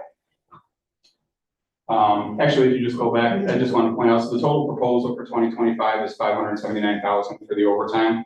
Of that, when you take out traffic safety grant that we get, CPS, some of the events that we do that we bill out for traffic control and things like that, the actual PD portion of that is $388,000, the non-reimbursed amount of overtime. What's the $409,770.80 listed in our packet? Let's see here. So that includes an estimated and SPO and SARO. The top number is the number, so that's 579,131. Right. Minus 169, so it must be in these numbers. That could be something like the traffic safety grant not being in there. Because this, we only took out SPO and SARO overtime in this section in your packet. But there's like 20,000 for the traffic safety grant. CPS grant is like 2,200. And then, what do we bill out for like Hope for Heather and the other one? What's that end up being, around $2,000 also? Yes. So there's probably 25,000 or so in there that's not related to just the school stuff. Yeah, It's so related to 49 other is revenues that come in. Doesn't have that 21,420 reduced. If there's a non-municipal, if there's a non-municipal event that they're requiring traffic assistance, we will provide that, but they bill at what it costs us. We just, exactly what it costs, we don't add any. The 200s, we're requesting 4 new cars this year. Again, they're in need of replacement. I know last year I did a very lengthy equipment presentation. I did not this time. However, I do have another one prepared if you guys want to see it at another time, but I didn't want to make it just a quick, don't deny it. It was like 3/4 of the presentation. She said, you don't need all that. So the 4 cars we're requesting, it's important to understand that last year, fortunately, through your guys' understanding and approval, we were able to purchase those cars at the 2023 rates. I got some estimates now. I can't get official numbers until I actually place a bid, but our estimates are around 5,000 more per Durango. The good news is we can still order Durangos, so the upfitting cost is less because it's a transition from the same car. But just the cost of the cars has increased. It is what it is. Like I said, until I get a bid, I can't, but there's no pricing I can lock in this year versus next year. This is the pricing because we've got a lot of leftover cars this year like there were last year. And I just like to capitalize on what the captain said. Thank you for trusting us. When we came to you and said, we see this on the horizon, let's order them now, let's commit to it now. We have an opportunity to save some money. That was $30,000 that was returned to the town just from being smart. And started with Jeff and then ended with you. And I appreciate that trust because it allows us to do something maybe a little bit different than we have done, but we ended up saving $30,000 in the process. Unfortunately, now we're seeing all those effects of prices going up, and now it's fairly substantial for us. So the cars we're looking to replace are a 2019 Ram, 2021 Durango, and 2 22 Durangos. We're also requesting 1 new admin car to replace one of our 2 2018 Dodge Chargers. Overall fleet makeup, just for your consideration, we have 14 fully marked patrol vehicles. We did add to the fleet this year based on the adding staffing. Clearly, if you have more people, you need more cars. And the 10s is more demanding when it comes to fleet needs. So we did implement that 1 more. We have 1 marked detail vehicle. We have 1 marked community engagement vehicle. That's that Ford. No, that is not. Yes, it is. It's the Ford that we got on the grant, the Lightning. 6 vehicles that are assigned to the schools. 7 assigned vehicles, 4 admin vehicles. Those are older patrol cars that come out of service, 2 that are completely stripped that are just for transport to things like the academy. Or the one we're hiring here Friday, he's gonna have a car assigned to him for 6 months, back and forth to the academy. We do have that 1 truck for our parking lot. That's an old town truck, very old town truck. And then we still have the 3 trailers and 3 radar trailers. Just a little breakdown of the cars we need replacement of. I know last time when I was able to kind of show the engine runtime numbers, it spoke a little bit more volumes as far as why we need the cars.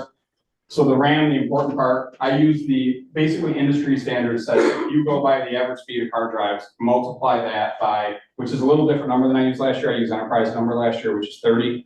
This is a slightly smaller number. If you multiply that times the total hours the car is running, that's your equivalent mileage. Based on that, the Ram we're looking to replace is 110,000 actual, 201,000 equivalent.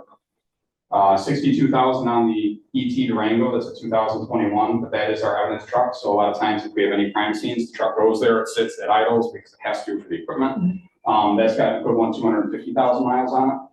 The 2022 Durango has 93,001 equivalent, only 26,000 actual miles, but that one has run a significant portion of its time too.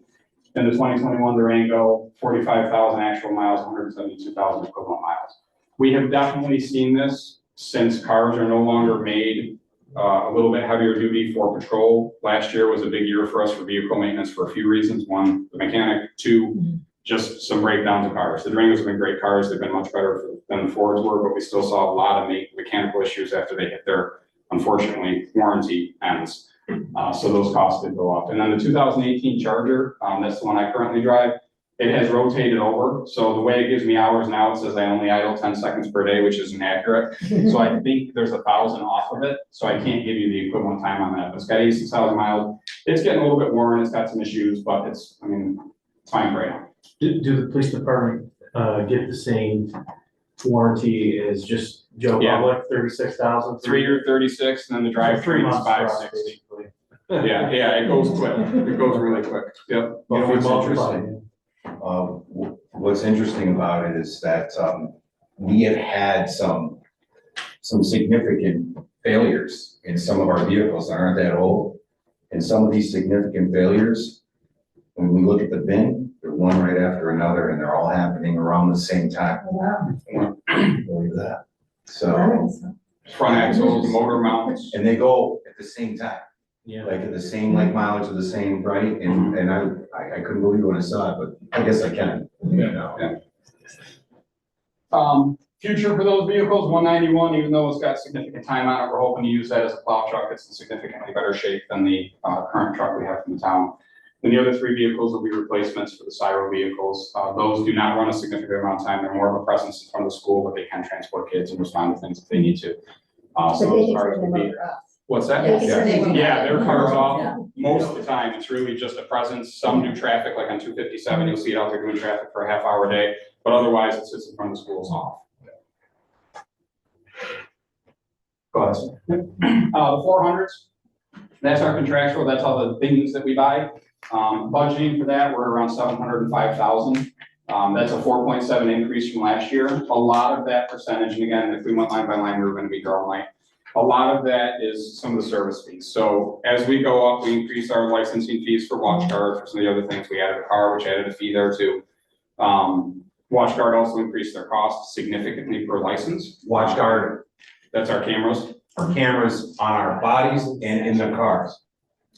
Taser has increased costs associated with it and some of the data storage. So a lot of those increases really were due to just licensing increased costs.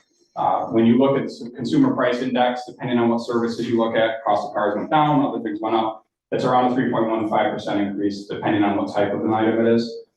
So really, I feel the 4.7 is, right within really kind of where we need to be. So this is just an overall quick snapshot of our budget. 56% of it is directly PD personnel. 13% is that SPO Cyro overtime, SPO Cyro time.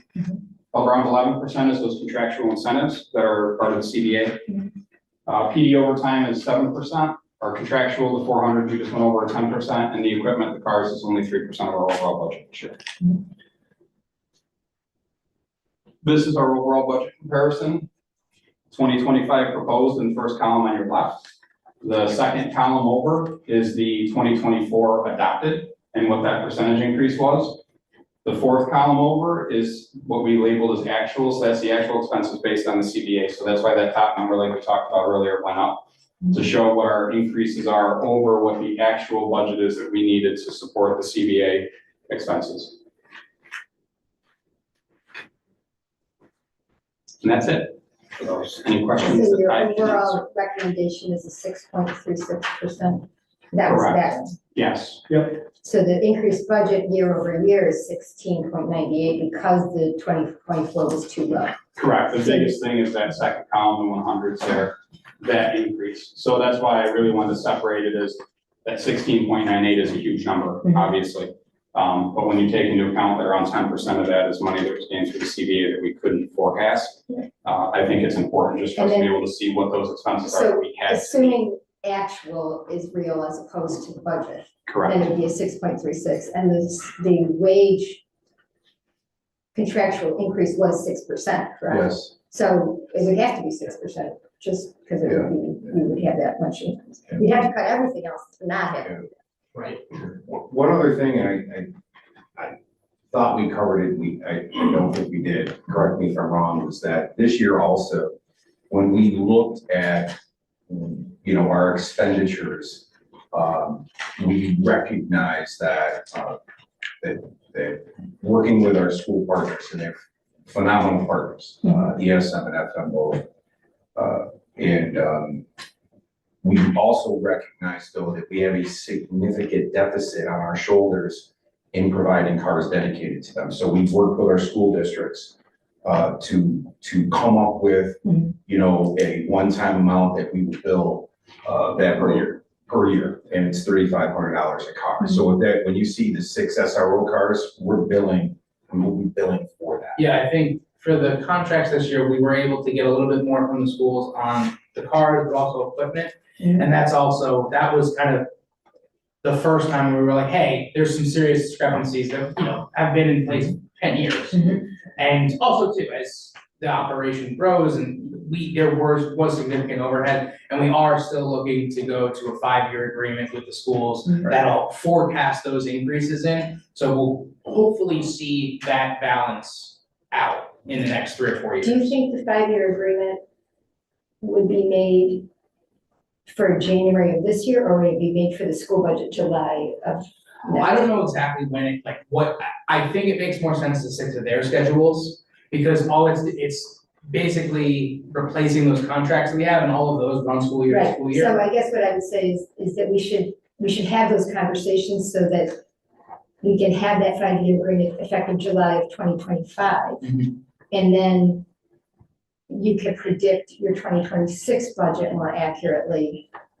Certainly on the revenue side. For the school-based services, because I think it's important to understand that the schools are asking for the overtime as well, for the sporting events and family events and stuff like that, because that would impact, how you staff overall for covering those positions. If it's going to be a lot of overtime all the time, there may need to be some kind of floater SRO or something, like other things that you would have to consider if that's really something they want, where they want an officer for all of their events, because they're busy, they're both schools. And two, we are gonna be having conversations about isolating administrative costs, changing maybe some of the structure of how we have things operated, so a lot of that's gonna get rolled in, and the hope is though, at the beginning of the 5-year agreement, we're getting reimbursed, at least what we just negotiated this year. By the end of that 5-year agreement, to get to 100% reimbursement is really the goal. Yeah. And I think a contribution toward leadership as well, because just paying for the officer on the ground does not cover officers. Yeah, and that's where, we've had some conversations about, is there a sergeant that oversees it, is there a commander that oversees it, so. Yeah, I can address that too. So, we have together, and I've spent quite a bit of time building, an opportunity for us to reorganize, faced with what the true realities of the day are, not the past, but what we're facing now and what we'll face in the future. A part of that reorganization is focusing exactly on what you're talking about. I've hesitated on executing reorganization for 2 reasons and 2 reasons only. The first reason is that the town will be in a selection process for chief of police soon. And, take it from me, if you're a new boss walking in and somebody just changed everything, you may want to change it again. Depending on what you choose to do, I don't want to do that. And the second reason is that we have an upcoming significant onsite with the Commission on Accreditation for Law Enforcement Agencies. And when you make sweeping reorganizational changes just prior to a large inspection, you increase the opportunity for failure. So we're waiting until that, so that we'll have plenty of time and some decisions will flush out, and then we have a plan. And I'm happy to go over that. I know, we've spoken about that regarding the example, and we can do that. So I think that I agree that it is not the right time, right before an inspection, to make radical changes. Thank you. I was back and forth about it, but thank you. I mean, it can be a reason, but it's not an excuse. That's right.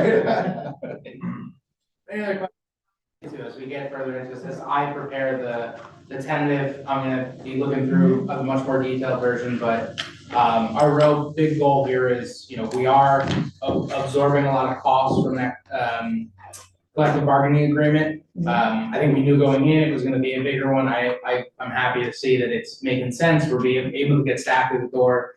But this is something that we're gonna feel, but again, it's about making sure that we have a selection pool so we can get to where we wanna be. I'm assuming this includes up to 42 positions this budget? Yes, this one does, yes. Yeah, so that's again, and like as we talked about it last year when we kind of came up with this 2 positions a year for 3 years. We understand that you don't have that many officers. It's really about those flex positions as people go and come and go to make sure that we're essentially able to staff up and provide that consistent service to everybody, so. I have one other question. I got 2 minutes before you tell me. The community support worker sort of didn't work out. What are we trying, are we gonna reshift that? Are we gonna keep looking for somebody? Oh, I'm sorry. Is that the CS, the Yeah. CSO? So we are in the final stages with her. Okay. There were some things in her personal life that were great, marriage, honeymoon, some other stuff. So between that and then some other things she's dealing with, a start date has been pushed back from where we wanted it to be. But we've been in talks with her to include where I just got sizing today for her, not uniform, but what she's gonna wear. So if everything goes as planned, she hasn't accepted the position yet, but we're excited to say we more than likely are gonna be bringing her on. All right. Hopefully interview her. Yeah, because we wanted that, but it Yes. didn't happen, and then we're trying to figure that out. Right, and we started the process immediately, and as you know, it It's just, a lot. yeah. I think she came to us in late June, early July as an interested person, and we talked to her, and just that time of year, we realized as soon as we really can bring her in the door was fall. So that answers that question. So the position is going to be in the budget, and there is actually a person in it. So Yes. that's good. Yes. We're excited about that. Any other questions? Okay, thank you very much. Thank you, everyone, appreciate it. And with that, we will adjourn this work session. Thank you.